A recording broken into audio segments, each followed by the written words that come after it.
কিয়ামত দিবসে সব চাইতে কম আযাব যাকে দেওয়া হবে, তার পায়ের নিচে একটা কয়লা রাখা হবে জাহান্নামের, তার মস্তিষ্ক টকবক টকবক করে জ্বলবে, তার মস্তিষ্ক টকবক টকবক করে জ্বলবে।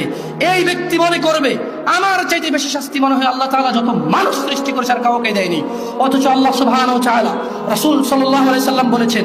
এর চাইতে নিম্নমানের শাস্তি আর কাউকে দেওয়া হবে না, যার পায়ের নিচে শুধু একটা কয়লা রাখা হবে, তার মস্তিষ্ক টকবক টকবক করে জ্বলবে। আল্লাহ সুবহানাহু ওয়া তাআলা বলেন ইউবাসসিরুনহুম, ও মুহাম্মদ সাল্লাল্লাহু আলাইহি সাল্লাম আপনি দেখবেন অপরাধীরা যারা ঘুষ নিয়ে ব্যস্ত, সুদ নিয়ে ব্যস্ত, জেনা নিয়ে ব্যস্ত, মদ নিয়ে ব্যস্ত, জুয়া নিয়ে ব্যস্ত, মিথ্যা নিয়ে ব্যস্ত,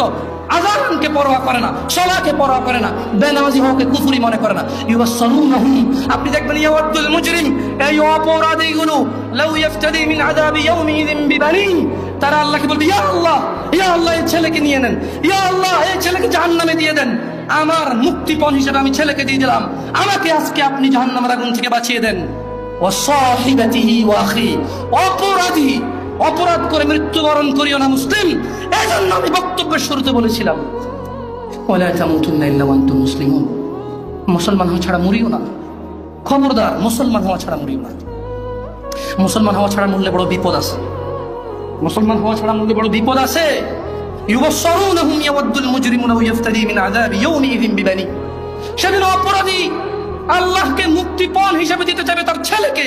এত আদরের ছেলে যার জন্য এত আয়োজন, যার আকিকায় 10টা গরু জবে হয়, যার জন্মদিনে সিনেমার নায়ক নায়িকা এসে অংশগ্রহণ করে, যার জন্মদিনে কোনো মসজিদ মাদ্রাসায় সে দান করে, যে খুন করে আসলে সে বলে আমার ছেলে নির্দোষ, সবচেয়ে বড় উকিলকে হায়ার করে। এত আদরের ছেলে, যেই ছেলে 7 খুন করলে মাপ, যেই ছেলের জরিমানা দিতে দিতে বাপ কখনো অসন্তুষ্ট হয় না, এই এত আদরের সন্তানকে পরিস্থিতি কি হতে পারে একটু ভাবো মুসলিম। মা নিজের মেয়েকে এভাবে ব্যবহার ছেড়ে দেবেন না। আপনি বাবা, আপনাকে বলছি ভাইয়া, চাচা, যদি খালি অপরাধী হয়ে মরো তবে শুনো সূরা মাআরিজ আল্লাহ বলছেন অপরাধী সেদিন তার মুক্তিপণ হিসেবে দিতে চাইবে তার ছেলেকে, ও সাহিবাতিহি ওয়া আখি, তার স্ত্রী তার ভাইকে, ও ফাসিলাতিহি আল্লাতী তুই, তার জ্ঞাতি গোষ্ঠী যারা ওকে আশ্রয় দিত, ওয়া মান ফিল আরদি জামিয়া সুম্মা ইউনজি,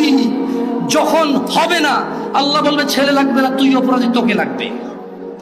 স্ত্রী আর ভাই দিয়ে আল্লাহ বলবে হবে না তুই অপরাধী তোকে লাগবে। জ্ঞাতি গোষ্ঠী যারা অন্যায় করলে আশ্রয় দিত, আরে যা বেটা কইরাল আমি আছি, এই বেটা আমি আছি না তুই যা, এই লোকগুলা এগুলাকে দিয়ে দিবে, আল্লাহদেরকে নিয়ে যাও, এরা আমাকে আশ্রয় দিত অন্যায় করলে, আল্লাহ বলবে যে না তোকে লাগবে। ও বলবে ওমান ফিল আরদি জামিআ, অতঃপর সে বলবে ইয়া আল্লাহ জমিন আর জমিনে যা কিছু আছে, সুম্মা ইউনজি, এই জমিনটা পুরো এই পৃথিবীতে যা আছে সব নিয়ে নেন, সুম্মা ইউনজি, অতঃপর আমাকে নাজাত দিয়ে দেন। যেই রব আহ্বান করে বলে রাতের 1/3 যখন থাকে, যে দয়ালু রব আহ্বান করে বলে এই দিনের অপরাধীরা আসো রবের কাছে ক্ষমা চাও, ক্ষমা করে দেব, সুস্থ হতে চাও চাও সুস্থ করে দেব, জান্নাত চাও চাও দিয়ে দেব। এত দয়ালু রব যিনি বলে বান্দা তুমি জমিন থেকে আকাশ পর্যন্ত গুনাহ নিয়ে আসো, আমি রব জমিন থেকে আকাশ পর্যন্ত দয়া নিয়ে আসবো, আমার সাথে শিরিক করো না। এত দয়ালু রব সেদিন ওই অপরাধী হয়ে যদি মারা যান, তাহলে এত দয়ালু রব যিনি মানুষের হৃদয়ে ধুলা কণা এর চাইতে কিছু একটা ছোট্ট, বোঝা যায় না, বলা যায় না, ভাষা নাই, কিন্তু কিছু একটা ছোট, বাস এর ছোট আর কিছু না, এটা বলা যায় না নাম, হৃদয় ঈমান থাকলে জান্নাতে দিবে, এত দয়ালু সুবহান আল্লাহ।